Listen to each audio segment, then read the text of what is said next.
Hey guys, tonight we wander into a Tang Dynasty city just as the sun sinks low and the sky turns the color of old ink washed thin with water. You're standing at the edge of the street, sandals dusty, shoulders finally relaxing after a long day, watching lanterns flicker awake one by one like sleepy fireflies.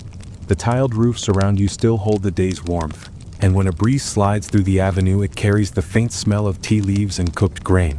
You're here for the night markets, which sounds delightful, until you remember that if you were actually living in Tang, China, you probably wouldn't survive this experience without at least one stern lecture from a city official about proper behavior after dark. So, before you get comfortable, take a moment to like the video and subscribe, but only if you genuinely enjoy what I do here. And if you're listening from somewhere far away, maybe curled up in bed, feel free to drop a comment telling everyone your location and local time. Now, dim the lights, maybe turn on a fan for that soft background hum, and let's ease into tonight's journey together. You move slowly forward as dusk deepens. Lanterns, round, soft, and made of paper stretched over thin bamboo, are being hung from wooden poles and eaves. Some are painted with simple patterns, others with characters wishing prosperity or calm. This isn't decoration just for beauty. A mainstream historical fact gently hums beneath the scene. During the Tang Dynasty, especially in large cities like Chang'an, street lighting became more common, helping people navigate safely after sunset as nightlife grew more accepted. The glow is practical, but it also makes everything feel unreal, like the city is exhaling light. As you walk, you notice how the evening feels carefully timed. The sky hasn't gone fully dark yet, and that's important. Tang cities were famously regulated. Night markets existed, yes, but they were once restricted by strict curfews. Over time, especially during the height of Tang prosperity, those rules softened. Historians still argue whether this shift was driven more by economic pressure from merchants or by cultural changes among urban elites who simply wanted somewhere pleasant to go after dinner. Either way, tonight you're benefiting from that slow relaxation of control, strolling without fear of being chased home by an over-enthusiastic watchman, at least for now. You pause near a low wall and rest your hand against the cool stone. A quirky tidbit floats into your thoughts. Some Tang-era lanterns were reportedly scented, infused with herbs so that light and smell blended together. Imagine inventing mood lighting before electricity and thinking, you know what this needs? Aromatherapy. Somewhere, a very ancient lifestyle influencer is nodding approvingly. The scent here is subtle, maybe chrysanthemum or citrus peel, barely there, but enough to soften the edges of your awareness. People pass you in no particular hurry. Officials in simple robes, their stiff hats now carried instead of worn. Shopkeepers closing daytime shutters while opening smaller nighttime counters. Children darting between adults until a gentle cough from a parent reminds them that bedtime is, theoretically, a thing. You catch snippets of conversation, complaints about the price of rice, admiration for a particularly bright lantern, someone reciting half a poem and forgetting the rest. It feels intimate, like the city has lowered its voice. The architecture frames everything. Wide avenues give way to narrower streets, laid out in a grid that once symbolized cosmic order. Chang'an, the Tang capital, was one of the largest cities in the world at its peak, and its layout influenced urban planning across East Asia. That's your solid historical anchor for the evening. Yet standing here, you're less impressed by scale and more by texture. The uneven bricks beneath your feet, the wooden beams darkened by decades of smoke, the way lantern light pools rather than spreads evenly. Modern streetlights could never compete. They're far too honest. You glance upward and notice the sky just beginning to show stars. Light pollution is not yet a concept anyone worries about, unless you count torches accidentally setting roofs on fire. And yes, that did happen. Fire was a constant concern in Tang cities, which is why lantern placement and patrols mattered so much. You might find that mildly comforting or deeply alarming. Try not to think too hard about it. Remember, you're here to relax. A soft chuckle slips through you as you imagine explaining the scene to someone from your own time. So you go out at night, you'd say, but only in certain areas under lanterns, while quietly hoping no one decides you look suspicious. Not exactly a nightlife brochure. Still, there's something deeply human about the desire to gather once the workday ends. You feel it now, that shared exhale as the city transitions from duty to leisure. The soundscape thickens gently. Wooden poles knock together as vendors adjust their setups. A handbell rings somewhere, not urgently, just to announce presence. Footsteps scuff, pause, resume. No one is rushing you. Even the jokes of the era you suspect were delivered slowly, with long pauses that made listeners lean in. You imagine a Tang comedian saying something dry about tax collectors and waiting a full 10 seconds for polite laughter. Comedy was braver then. As lanterns multiply, shadows soften. Faces become less distinct, more friendly by default. There's a psychological comfort in this half-light, a sense that imperfections are forgiven. Historians still argue whether the rise of nighttime leisure changed social behavior in measurable ways. Did people speak more freely, take small risks they wouldn't by day? You feel like the answer is yes, at least emotionally. You're already more relaxed, your steps slower, you're breathing deeper. You continue forward, letting the warmth of the day fade from the stones beneath you. The night market hasn't fully revealed itself yet. This is the threshold moment, the inhale before the city speaks in whispers and clinks in steam. For now, you simply walk, lanterns blooming around you, dusk settling into something kind. You keep moving as the last slice of daylight slips away, and somewhere ahead you sense a change in posture, not just in yourself but in the city. The gates that once defined strict boundaries between day and night have loosened their grip. You don't see them directly at first, but you feel their influence, the subtle permission to linger. During much of the Tang dynasty, cities like Chang'an were governed by curfews enforced with real seriousness. Drums would sound, gates would close, and anyone wandering after hours had a good chance of being escorted home with a lecture or worse. Tonight, though, the rhythm is different. The curfew has softened, stretched, bent just enough to allow the night markets to breathe. You imagine the city gates nearby, massive wooden structures reinforced with iron, now standing open longer than they once did. This shift is one of those mainstream historical facts that quietly reshaped daily life. By the mid to late Tang period, economic growth and urban culture pressured officials to allow limited nighttime commerce. Merchants wanted to sell. People wanted to stroll. And the city, reluctantly at first, agreed. Historians still argue whether this relaxation was officially sanctioned everywhere or quietly tolerated until it became impossible to reverse.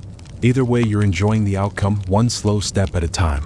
The street widens, and with it comes a gentle increase in sound. Not louder, just fuller. Voices overlap without competing. Someone clears their throat nearby, the sound oddly polite. A group passes you, their robes brushing softly, and you catch the faint clink of something metallic, coins perhaps, or a small charm tied to a belt. Copper cash coins, round with square holes, were the backbone of Tang-era transactions, strung together in tidy lines. Carrying them all day was a workout no one asked for. Consider this your historical reminder that digital wallets have truly spoiled you. As you walk, you notice officials standing off to the side, not looming, just present. Their role is quiet supervision. Night markets are allowed, yes, but order still matters.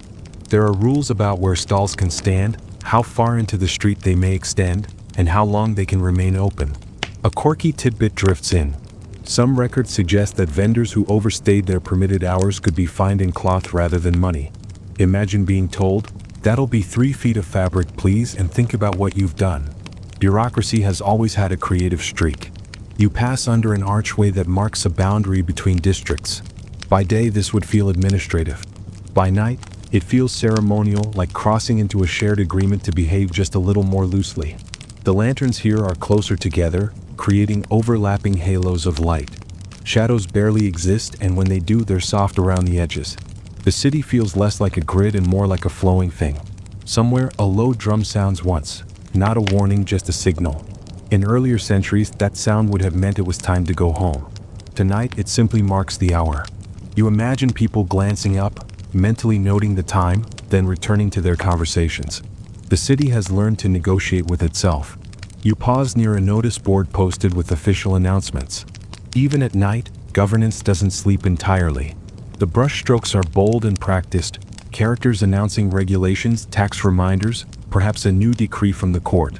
Literacy rates in Tang China were relatively high among urban men, especially those connected to commerce or administration. That's another grounding fact, anchoring this dreamy walk in real social structure.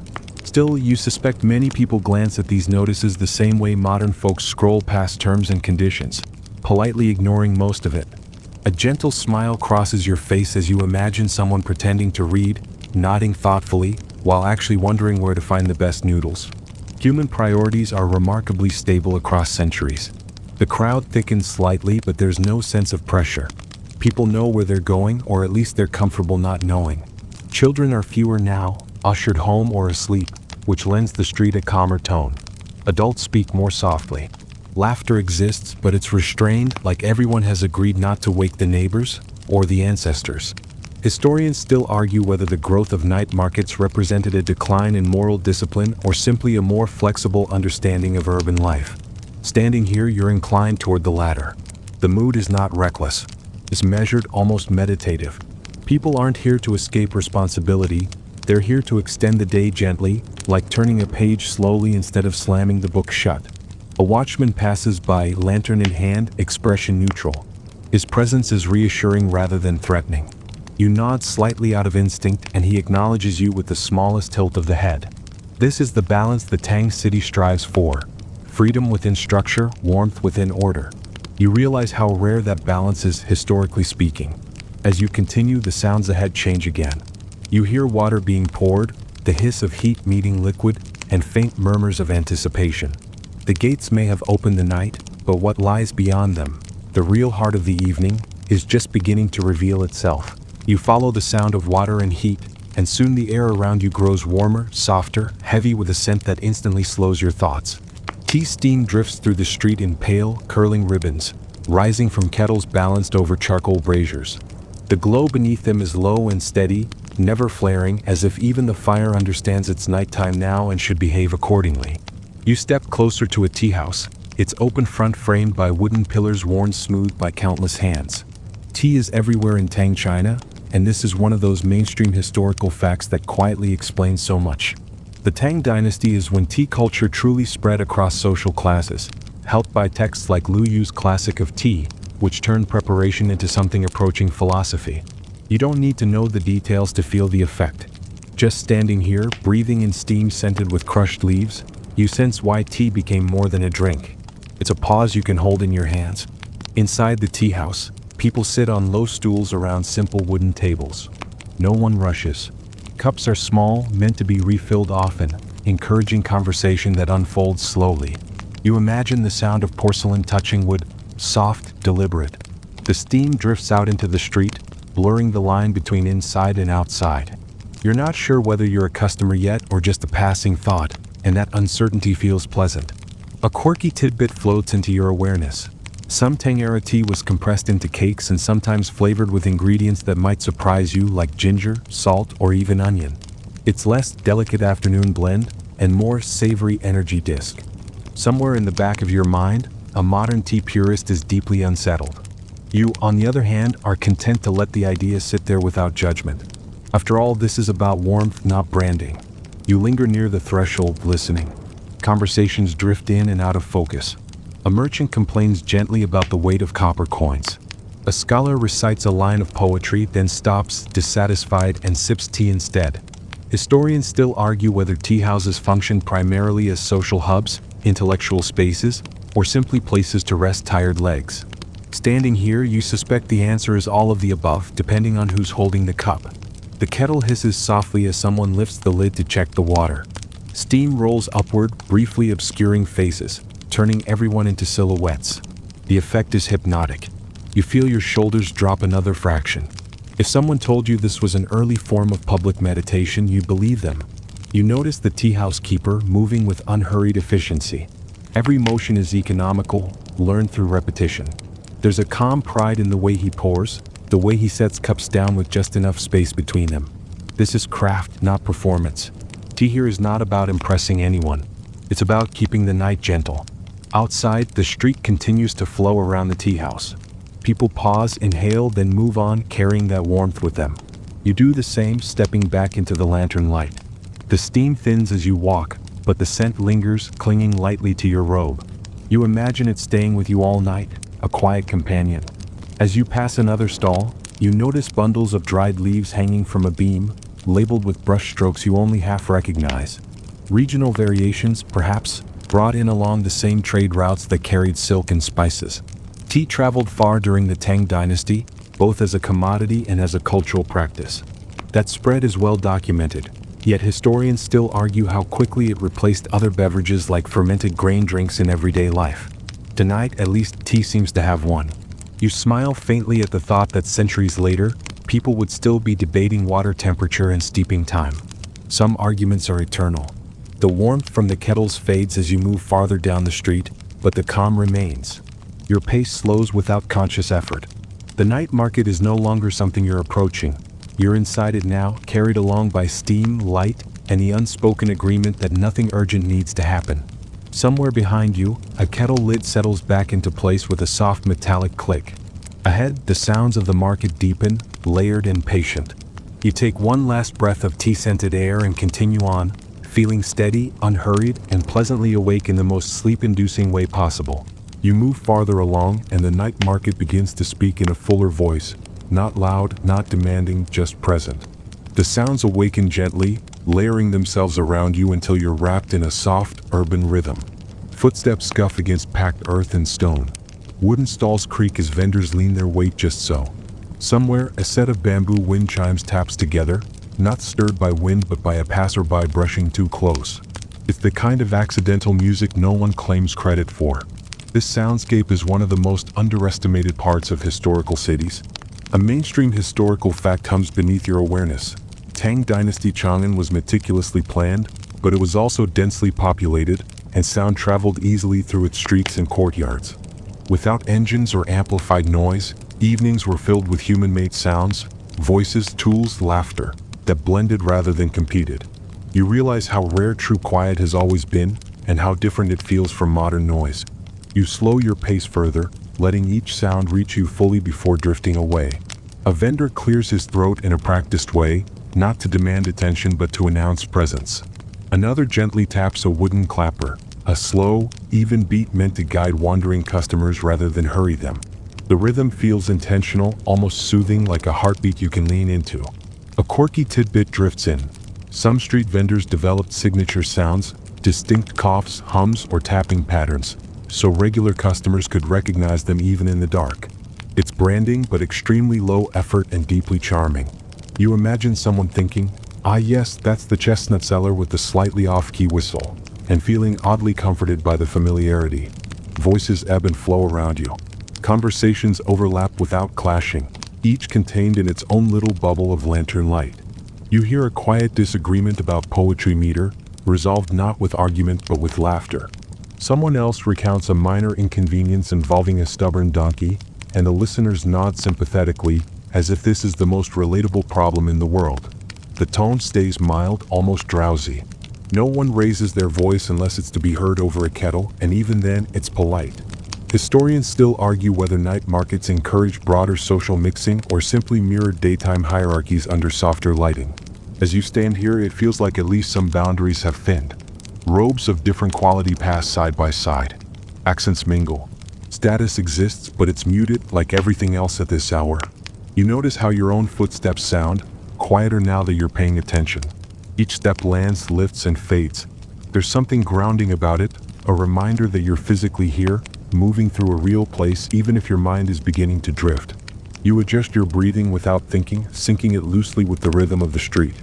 A burst of laughter ripples briefly from a group nearby, then settles. Someone drops a coin. It rings once against stone and is quickly retrieved with an embarrassed chuckle. The moment passes, absorbed into the night without leaving a mark.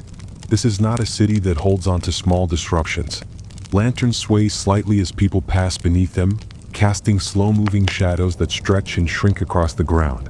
The sound of silk brushing silk is barely audible, but it's there if you listen closely. It reminds you of the stall earlier, the fabrics waiting to be touched. All of it blends, sound, movement, light, into something cohesive and unhurried. You realize that nothing here is trying to keep you awake and nothing is trying to put you to sleep. The night market simply exists, and you're allowed to exist within it at your own pace. That balance is rare and precious. Even the city seems to understand that pushing too hard would break the spell. As you continue forward, the sounds subtly shift again. You hear the faint sizzle of food, the murmur of anticipation, the gentle clatter of bowls being stacked. The night market's rhythm has guided you exactly where it wants you next, without ever raising its voice. You drift toward a cluster of stalls where fabric catches the lantern light and seems to hold it for a moment before letting it go. Silk and streetwear mingle here, folded neatly or draped with casual confidence over wooden frames. Some pieces shimmer faintly, woven so finely they look almost liquid. Others are sturdier, dyed in earthy tones meant for daily use rather than admiration. You slow down not because you intend to buy anything, but because texture has a way of asking for your attention. This is one of those quiet, mainstream historical facts made visible. The Tang dynasty was a high point of textile production, especially silk, which flowed through cities like Chang'an before traveling outward along trade routes. Clothing was not just protection from the elements, it was communication. Color, fabric, and cut all hinted at status, occupation, and occasion. Tonight, though, the distinctions feel gentler. People dress for comfort and evening air, not court appearances. You run your fingers lightly over a bolt of fabric as you pass, just brushing it enough to feel the smoothness. The vendor doesn't flinch. Touching is expected, part of the conversation between maker, seller, and wearer. Silk here isn't rare in the way you might imagine. It's present but not precious, woven into daily life. Still, you're aware that some colors, bright yellows for instance, are reserved for the highest ranks. You wisely keep your admiration internal. Surviving the Tang dynasty requires knowing when not to stand out. A quirky tidbit floats into your thoughts. Tang fashions were surprisingly bold by historical standards. Sleeves could be wide, collars low, and patterns playful. Some women's garments even featured motifs inspired by Central Asian styles, reflecting the dynasty's openness to outside influences. Imagine fashion trends traveling thousands of miles without social media, carried instead by merchants, diplomats, and the occasional very stylish monk. You notice a group nearby debating the merits of different weaves, their voices low and thoughtful. One insists a particular silk will last longer if cared for properly. Another shrugs and says all fabric wears out eventually, which feels like both a practical statement and an unexpected philosophy. Historians still argue how much personal expression Tang clothing truly allowed across classes, but standing here, you sense at least a little freedom stitched into these seams. Not all the stalls are about elegance. Some offer everyday wear, simple tunics, trousers, belts worn smooth by use. These are clothes meant to move in, to cook in, to walk long distances without complaint. You imagine slipping one on, the fabric softening over time, becoming familiar. There's comfort in clothing that doesn't demand attention. A vendor holds up a sleeve to demonstrate its cut, the fabric falling back into place with a quiet sigh. You smile at the sound. It's oddly satisfying, like pages turning in a book you don't need to finish tonight. Somewhere in the back of your mind, a modern voice whispers about fast fashion and seasonal trends, then politely excuses itself. This is a slower world where clothes are made to be lived in. You catch sight of embroidered shoes lined up neatly, their soles thick enough to handle stone streets. Footwear mattered here more than you might expect. Walking was constant, and a poorly made shoe could ruin an entire day. There's a joke forming in your head about ancient blisters being the true enemy of civilization, and you let it pass with a quiet smile. 3 laughs per 1,000 words is plenty. No need to push it. Lantern light shifts as someone steps between you and a stall, briefly deepening the colors before restoring them. Reds glow warmer, blues deepen. The effect feels intentional, like the city is helping these fabrics show their best side. You wonder how different everything would look in full daylight, stripped of this softness. Perhaps less forgiving, more honest. The night is kinder. A woman nearby examines a length of cloth with practiced eyes, testing its weight, its give. She nods once, satisfied. Women in the Tang dynasty enjoyed relatively greater social freedom than in many other periods, including more visible participation in markets and public life. That's another grounding fact quietly present in this scene. You watch her complete the transaction, coins exchanged without fuss, and feel the normalcy of it settle around you. Historians still argue how widespread this freedom truly was and how much it varied by class and region. You don't resolve that debate tonight. You simply observe, letting the moment exist without needing to prove anything.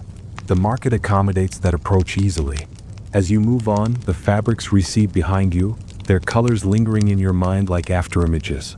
You feel oddly grounded, as if touching those materials anchored you more firmly in this place. Ahead, the air changes again, carrying hints of warmth and spice. The night market continues to guide you, gently and without urgency, toward its next quiet pleasure. You follow the shift in scent, and soon the air grows richer, layered with warmth that settles comfortably in your chest. Food without hurry announces itself long before you reach the stalls. There's no sharp clatter, no shouted specials. Instead, you hear the patient sounds of cooking, Soft simmering, a slow stir, the occasional gentle sizzle as something meets hot oil and then relaxes into it. This is not fast food. This is food that understands the value of time. A mainstream historical fact settles in as naturally as the smells themselves. Tang Dynasty night markets offered simple, ready-to-eat foods meant for strolling customers. Steamed buns, noodles, skewered meats, and warm broths. These weren't elaborate banquets. They were comfort, nourishment extended into the evening hours. You realize how modern the concept feels and how old it truly is. You pause near a stall where a pot bubbles quietly, its lid tilted just enough to let steam escape in lazy bursts. The vendor lifts it, peers inside, and nods, satisfied. Whatever's in there has reached the right moment, not by timer but by instinct. He ladles some into a bowl for a waiting customer, movement smooth and economical. The exchange is brief, almost ceremonial.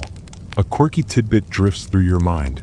Some Tang-era recipes combine sweet and savory flavors in ways that might surprise modern palates. Honey, fermented sauces, and spices shared space without apology. It's possible that what smells comforting to you now would taste unfamiliar, maybe even confusing. Still, you're tempted. Hunger has a way of softening expectations. You imagine holding a warm bowl between your hands, the heat seeping into your fingers. Even if you don't eat, the idea itself is comforting. Around you, others do exactly that, cradling bowls, sipping slowly, letting the warmth travel inward. Conversation pauses while people focus on eating, then resumes at an even gentler pace. Food here isn't a distraction, it's a shared quiet. Historians still argue how standardized night market food truly was across regions and cities. Some believe menus varied wildly depending on local ingredients, while others suggest a common set of popular dishes emerged through trade and migration. Standing here, you don't need a definitive answer. The diversity is visible enough in the steam rising from different pots, each carrying its own scent and promise. You move along the row, noting baskets of ingredients stacked neatly, scallions, dried fish, grains. Nothing flashy. Everything practical. A vendor fans a small charcoal fire, careful not to let it flare. Fire control is an unspoken skill here, learned through repetition and respect. Too much heat ruins the food and draws unwanted attention from watchful eyes. Someone nearby laughs softly after taking a bite, surprised in a pleasant way. You don't hear what they say, but the tone tells you everything. Food succeeds quietly most of the time. Failure is loud. Success just makes people breathe out. You catch yourself smiling at the thought that across centuries, the evening craving for something warm hasn't changed at all. The specifics differ, but the feeling is identical. It's one of those moments where history stops feeling distant and starts feeling familiar. A small group stands near a stall, waiting patiently. No one checks a clock. Time here is measured in readiness, not minutes. When the food is done, it's done. Until then, you stand, you smell, you exist. The night market supports this unspoken agreement beautifully. You notice the bowls being used. Simple ceramics, thick enough to hold heat, chipped in places from long use. They're washed and reused, part of a rhythm that predates disposable anything. There's a quiet satisfaction in that continuity. These bowls have seen many evenings like this, many hands warming against them. As you step away, the food scents trail after you for a moment before fading. You feel nourished even without eating, as if proximity alone was enough. Ahead, the market continues, offering new textures and rhythms. For now, you carry the warmth with you, steady and unhurried as the night deepens around you. You ease onward, and the warmth from the food stalls gradually gives way to a cooler, more deliberate energy. Here, exchanges happen quietly with small gestures and careful glances. This is where money murmurs rather than clinks. Paper money is not quite what you'd recognize yet, but early forms of receipts and credit notes exist, tucked discreetly into sleeves. Copper coins still dominate, heavy and tangible, but not every transaction requires the sound of metal meeting metal. A mainstream historical fact settles into place. During the Tang Dynasty, China experimented with proto-paper money and promissory notes, especially among merchants dealing in large sums. Carrying strings of coins was cumbersome, so written acknowledgments of value began to circulate, backed by trust, reputation, and sometimes the state itself. You imagine the relief of not hauling kilos of copper through crowded streets, even if trusting paper requires a leap of faith. You watch a transaction unfold. A merchant nods, accepts a folded slip, and carefully tucks it away. No dramatic flourish, no counting aloud. Just mutual understanding. Historians still argue whether these early paper instruments were widely trusted by everyday people or mainly confined to merchant circles. Standing here, you sense a mix of caution and optimism. Innovation always arrives softly before it announces itself. A quirky tidbit floats through your thoughts. Some Tang officials reportedly worried that paper money would encourage laziness or fraud, concerns that feel both ancient and very familiar. Change, after all, is unsettling. You imagine a stern bureaucrat muttering about the good old days when money had proper weight, and you have to suppress a smile. Complaints age remarkably well. The copper coins that do appear are handled with care. You hear their muted ring as they're counted, the square holes allowing them to be strung together for convenience. People don't toss them casually. Money here is respected, not flaunted. You notice how transactions end with slight bows or nods, gestures reinforcing trust. In a city this large, reputation matters. A dishonest merchant wouldn't last long, night market or not. You pause near a stall displaying small goods, charms, writing brushes, bits of polished stone. Prices are discussed in low voices, agreements reached without drama. The atmosphere feels calm, almost intimate. Commerce doesn't disrupt the night. It fits into it, like another steady sound in the background.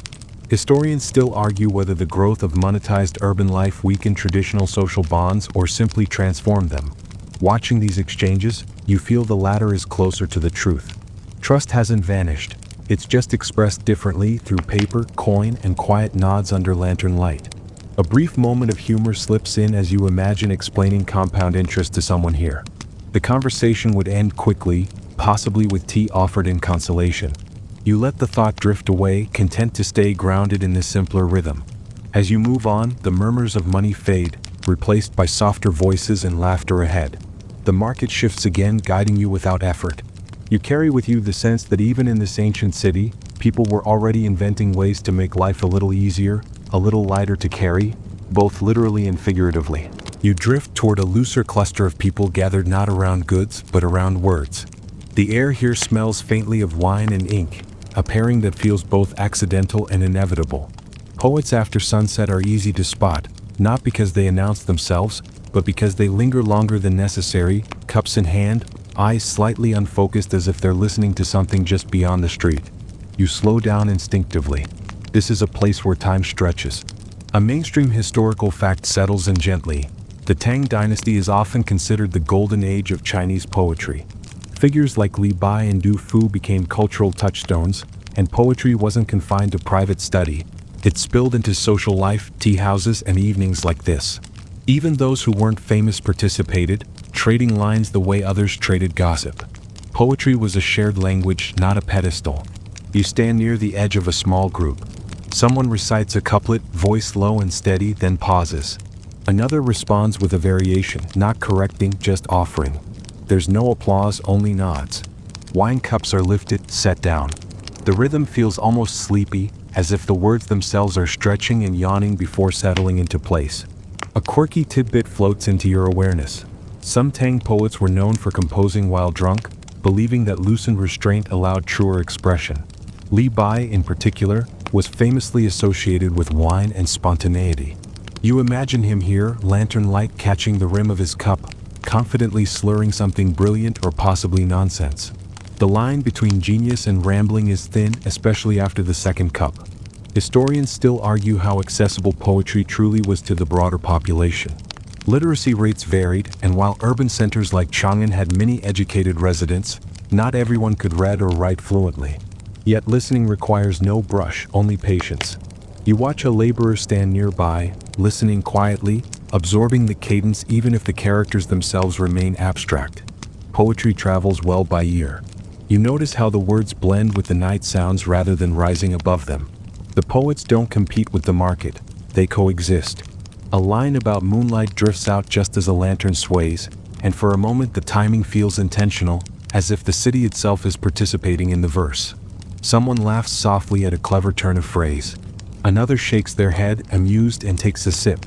The mood is relaxed, collaborative. No one is trying to outshine anyone else. This isn't an exam, it's a shared exhale. You feel your own breathing slow as you listen, even though you don't fully understand the words. Meaning is carried as much by tone as by content. You catch yourself thinking about modern open mic nights and how different they feel. Brighter lights, louder expectations. Here, the performance is optional. You can join or you can simply stand and let the sounds pass through you. Both are equally acceptable. A poet nearby trails off mid-thought, frowns slightly, then smiles and shrugs. The unfinished line is left hanging and no one rushes to fix it. There's comfort in that incompleteness. Historians still argue whether Tang poetry's prominence shaped social values or merely reflected them, but in this moment, it feels less like influence and more like companionship. You linger a bit longer, then move on, carrying fragments of cadence with you. The words don't demand to be remembered perfectly. They're content to fade slowly, like echoes, blending back into the night market's gentle flow. You ease away from the poets, letting their half-finished lines dissolve behind you, and your path gently narrows. The wide market street gives way to courtyards and side alleys, spaces that feel less performative and more lived in. The lanterns here are fewer and farther between, their light softer, more personal. You step into one of these passages and immediately sense the change. The city exhales again, this time even more quietly. Courtyards are a defining feature of Tang urban life, and this is your mainstream historical anchor for the moment. Residential compounds were often arranged around open inner spaces, providing light, air, and a sense of order. These weren't private in the modern sense. Sounds, smells, and glimpses of daily life drifted easily from one household to the next. Privacy was porous, and people adapted by lowering their voices rather than building higher walls. You pass an open doorway and catch a glimpse inside. A family sits around a low table, finishing a simple meal. No one looks up. Your presence is expected, unremarkable. A child leans against an adult's side, clearly fighting sleep. Someone gently adjusts a lamp, lowering the flame. The gesture is practiced, intimate. You keep walking, grateful for the momentary window into a life not meant for you. A quirky tidbit floats into your awareness. In some Tang households, doors were left partially open in the evenings to encourage airflow and discourage suspicion. Closed doors could imply secrecy, and secrecy invited questions. Imagine explaining that to a modern home security company. You smile faintly and let the thought drift away. The alley under your feet is uneven, worn by generations of passage. You feel each step more distinctly now, the quiet amplifying small sensations. Somewhere, water drips steadily, possibly from a shared well or a recently washed pot. The sound is rhythmic, almost hypnotic. You realize how easily it could lull someone to sleep if they paused long enough. Historians still argue how much social life truly spilled into these residential spaces after dark. Some believe evenings were primarily inward-facing, focused on family. Others suggest a constant low-level interaction between neighbors, facilitated by shared courtyards and thin walls. As you walk, you sense both truths existing comfortably together. You hear a cough behind a wall, answered by a soft murmur. A door creaks open, then closes again. The city is full of these small human signals, exchanged without spectacle. No one is alone, but no one is crowded either. It's a delicate balance, maintained by habit more than rule. Lantern light stretches across the ground in elongated shapes, then breaks as you pass beneath it. Shadows here feel calmer, less theatrical than in the market proper. They don't perform, they rest. You slow down even more, your pace matching the mood of the alley. There's nowhere you need to be quickly. You think briefly about how different this feels from the grand avenues you started on. The contrast is intentional. Tang cities were designed to move people efficiently by day and gently by night. This wasn't accidental. Planners understood the value of transition spaces, even if they didn't use that phrase. The alley is a buffer between public and private, noise and quiet. A light joke drifts through your mind about how these side alleys would be terrible for modern food delivery apps. You let yourself smile once, then release the thought. The humor is gentle, passing like everything else here. As you near the end of the passage, you hear a distant lantern being set down, the soft tap of wood on stone. Ahead, the street widens slightly again. The quiet hasn't vanished, but it's changing shape, preparing you for the next rhythm of the night. You step forward, carrying the calm of the courtyard with you, letting it settle deeper as you rejoin the city's slow, steady pulse. You emerge from the narrower passage and feel the city's structure reassert itself, not sharply, just with quiet confidence. Lanterns are spaced more evenly here, and the street feels watched, not in an oppressive way, but in the manner of a place that knows how to take care of itself. This is where the night patrols pass, their presence woven gently into the evening rather than stamped upon it. A mainstream historical fact settles into view. Tang Dynasty cities employed organized night watchmen whose duties included announcing the hours, watching for fires, and maintaining order after dark. They carried lanterns, sometimes clappers or gongs, and moved on predictable routes. Their job wasn't constant confrontation, it was visibility. You notice how people glance up as a patrol approaches, not with fear but with recognition. You see one now walking at an unhurried pace. His lantern casts a steady pool of light that glides along the ground ahead of him.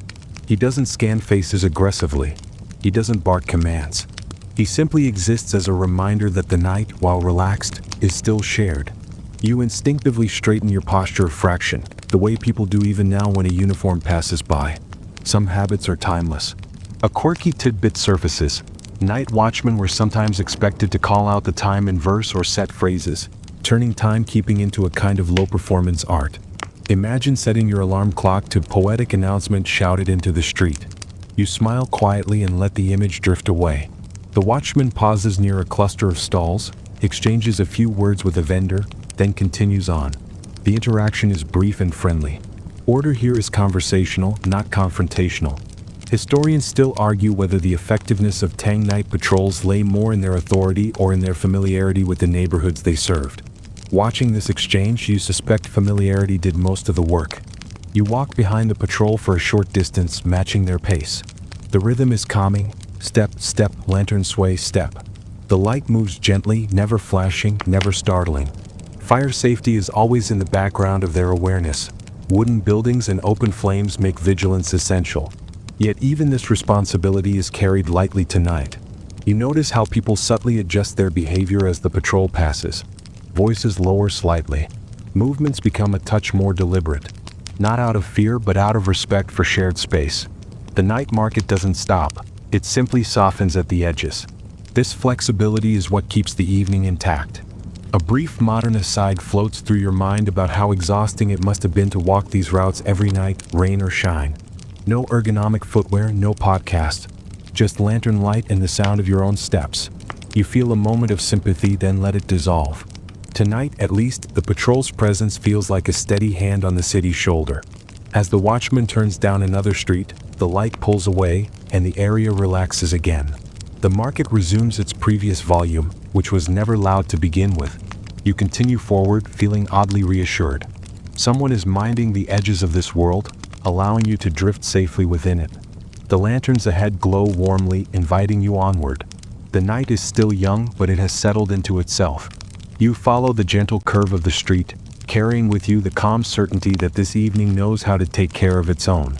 You drift onward, and the mood lightens again, not in volume but in intention. Here the night market turns playful.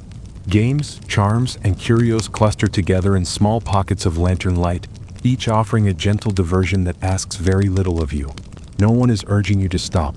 The entertainment waits patiently, confident that curiosity will do the work. A mainstream historical fact settles in comfortably. Tang Dynasty night markets often included street performers, game stalls, and sellers of small novelty items. These weren't grand spectacles but modest amusements. Dice games, simple puzzles, carved trinkets, designed to pass the evening rather than dominate it. Leisure here is understated, almost shy. You pause near a low table where a game is underway. Wooden pieces are arranged carefully, moved with quiet concentration. The rules seem simple enough that explanation isn't required. Onlookers watch for a moment, then wander off, satisfied just to observe. Winning isn't the point, participating in the rhythm is. A quirky tidbit floats into your awareness. Some charms sold in Tang markets were believed to promote better sleep or pleasant dreams. Small carvings, bits of polished stone, or embroidered symbols were tucked under pillows or hung near beds. Ancient sleep aids didn't buzz, beep, or glow blue. They simply existed, asking nothing but belief. You resist the urge to think. Finally, a product marketed directly to you. Nearby, an entertainer performs a modest trick. Nothing flashy, just a clever manipulation of cups and balls. A few people smile, someone chuckles softly, and the trick ends without applause. The performer bows slightly, already resetting for the next small audience. This is entertainment that knows its place. Supportive, not demanding. Historians still argue how central these amusements were to urban culture versus being peripheral distractions. Watching people drift in and out of these moments, You sense their importance lies in availability rather than intensity.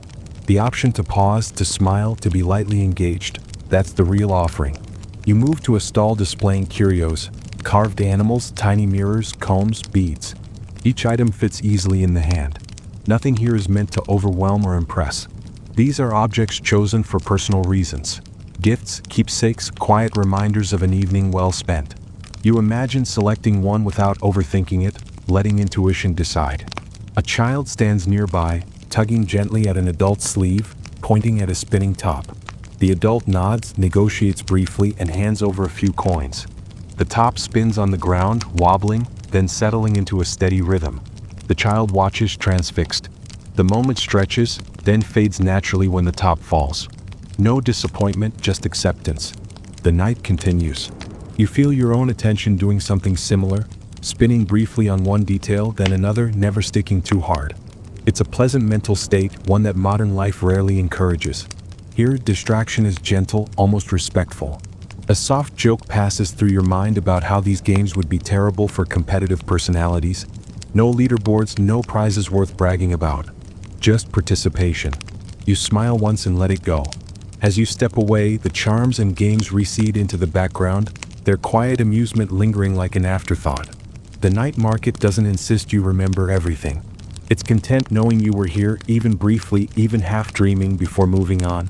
You continue on, and without any announcement, you become more aware of who is moving around you.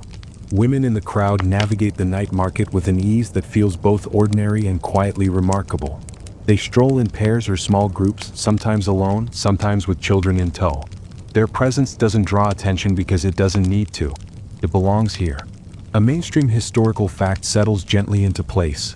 During the Tang Dynasty, women, especially in urban centers, enjoyed relatively greater social visibility and legal autonomy than in many other periods of Chinese history. They could own property, initiate divorce, and participate openly in markets and social life. This didn't mean complete equality, but it did shape the tone of public spaces like this one. The night market reflects that balance, structured, yet flexible enough to include many kinds of lives. You notice how women stop at stalls, negotiate prices, laugh quietly, and move on. The interactions are practical, confident. No one rushes them along. No one questions their presence. The market absorbs them the same way it absorbs everyone else, adjusting without comment. It's an atmosphere built on habit rather than exception. A quirky tidbit drifts into your thoughts. Tang-era fashion for women sometimes included riding horses astride rather than side saddle, a choice that scandalized earlier and later generations. That same spirit, comfortable, unself-conscious, seems present here. You imagine that confidence carrying over into how women walk these streets at night, shoulders relaxed, steps unhurried. You pass a group of women sharing a bowl of food, trading bites without ceremony. One gestures animatedly, another listens, nodding, clearly half lost in thought. Their conversation is private, but its rhythm feels familiar.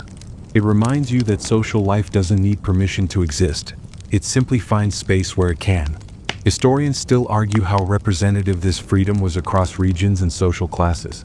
Some point out that urban elites enjoyed privileges not shared by rural women.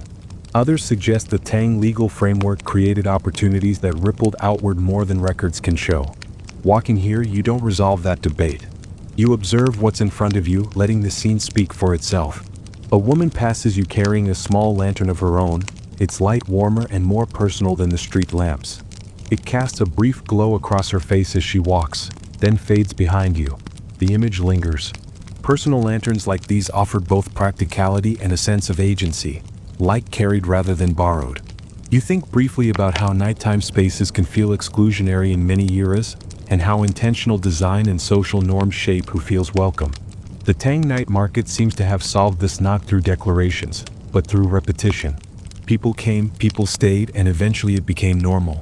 A gentle smile touches your face as you realize how unremarkable the scene feels, and how significant that is. Equality, when it works, rarely announces itself. It just shows up as calm. As you move on, the crowd subtly thins again. The conversations behind you soften, replaced by quieter sounds ahead.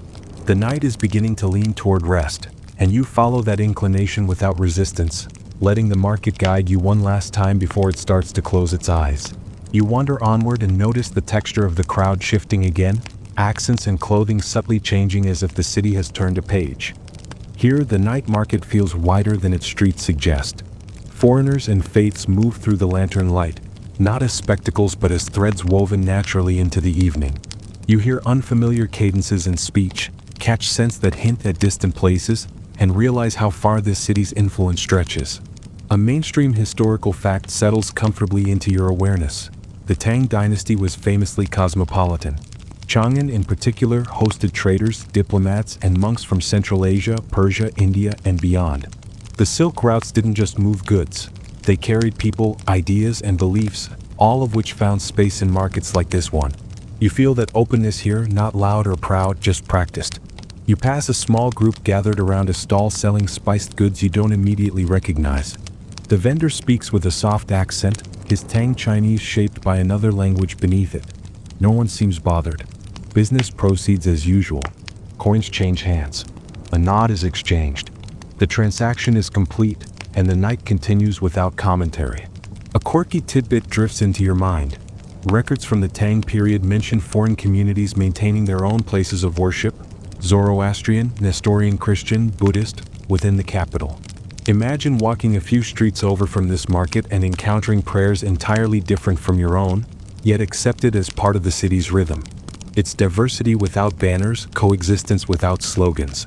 You notice clothing details now, hats shaped differently, boots cut for long travel, belts decorated with patterns you don't recognize. These differences don't dominate the scene, they enrich it quietly. People glance, take note, then move on.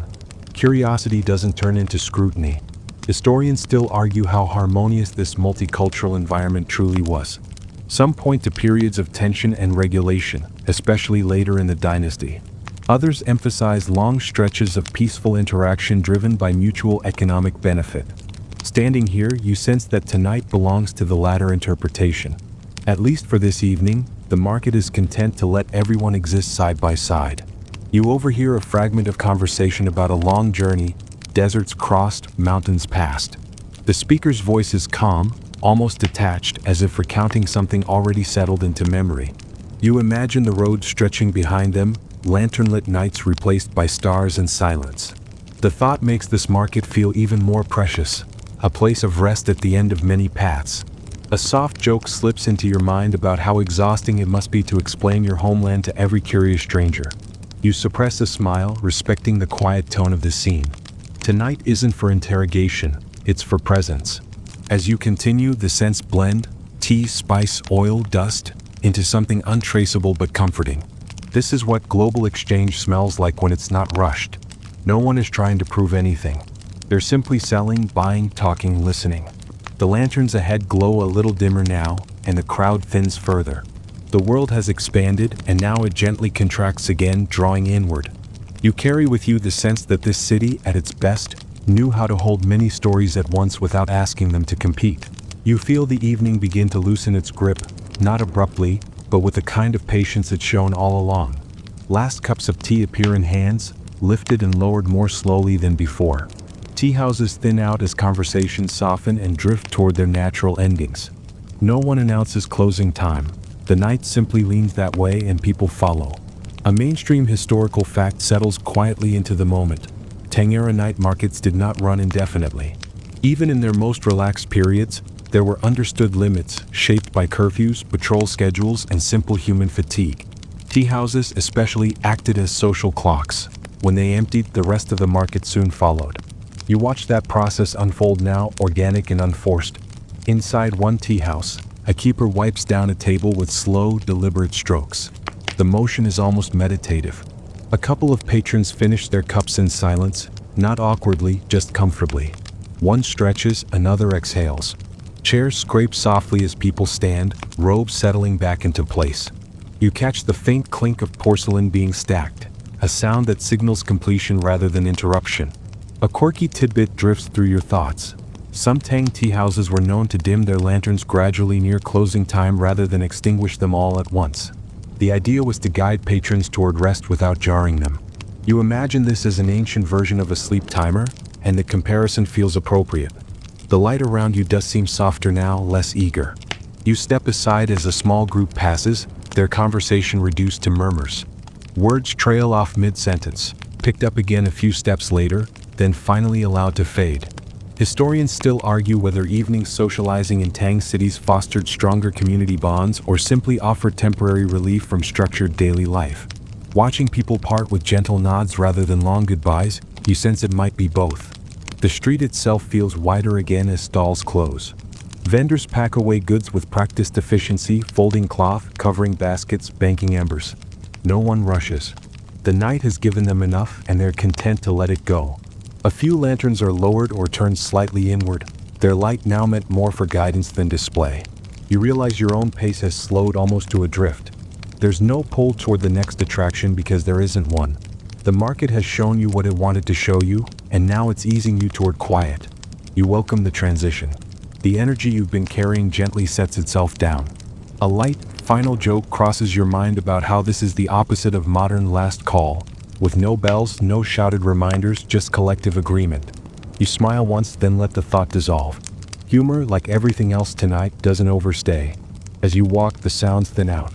Footsteps become more distinct, then rarer. The occasional cough or whispered farewell punctuates the calm.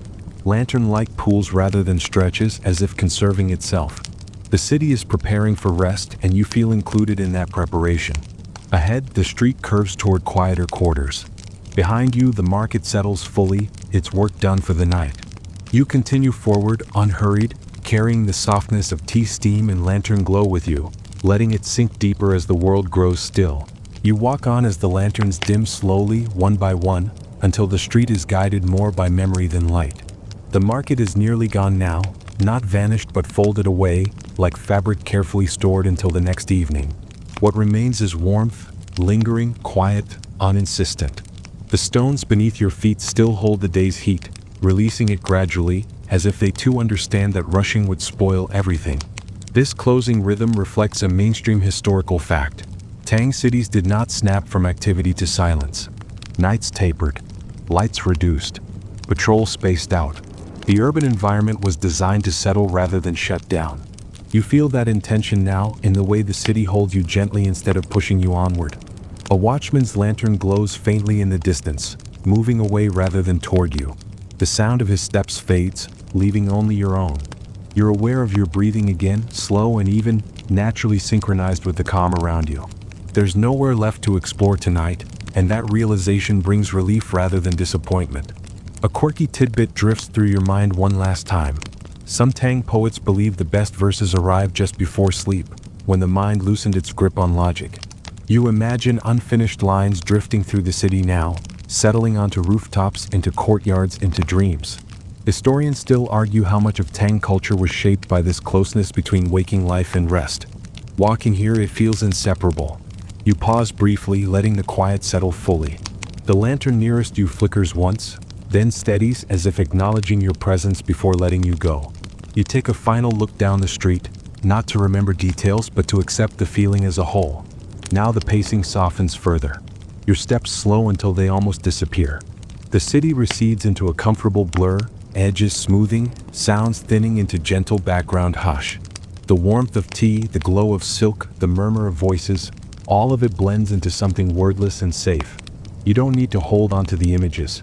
They'll fade on their own like breath on glass. Your body knows what to do next. There's no lesson to carry forward, no fact you need to remember. Just the sense of having been somewhere calm, somewhere human, somewhere unhurried. The night wraps around you steady and kind. Your thoughts stretch then settle. Lantern light dims behind your eyes. The market sleeps. The city sleeps.